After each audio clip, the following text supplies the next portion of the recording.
Episode 6 of You Can't Be in a Rom-Com with Your Childhood Friends. This anime is just incredibly impressive. It has just been back to back to back, just incredible.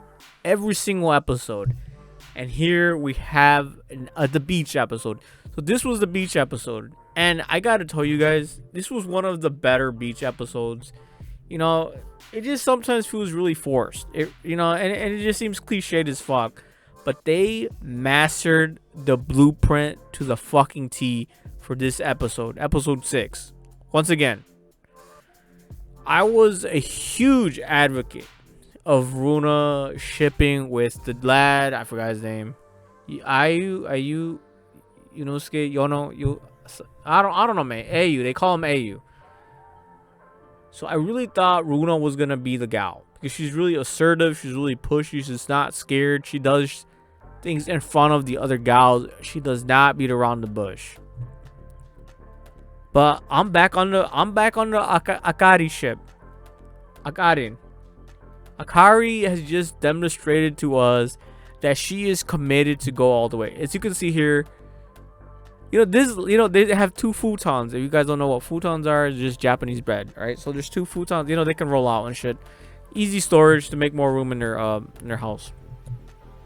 So they had 2 futons, and he's on his futon, and she literally tucked herself in. And I'm telling you guys, the OST for this moment, spectacular, spot on. They just did everything in order perfectly.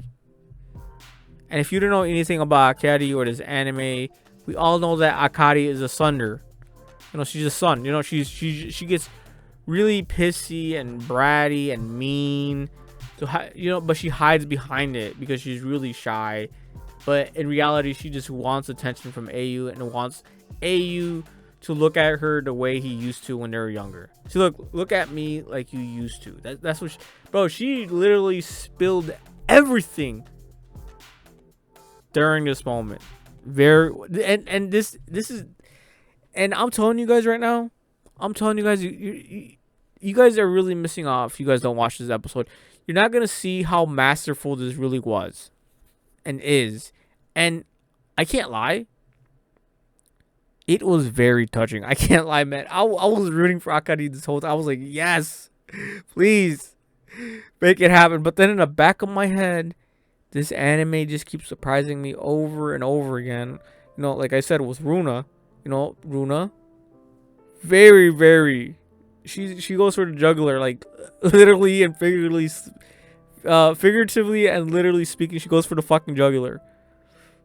So I was like, all right, it's game over. Runa is best girl. No one comes close to her. But this has changed my mind yet again. Yet again, I am proven wrong. This is one anime, guys, that I've been proven wrong time after time after time. I make my predictions every single time. Something happens that changes the course. Changes, like if you play video games, you have to choose, you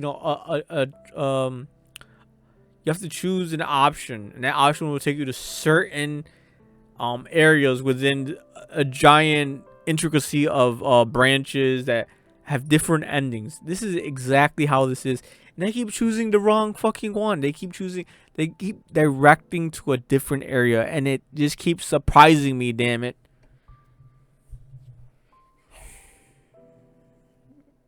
I just can't tell you guys how impressive this anime is without you guys. You guys would just have to go out there and watch. So this is Runako.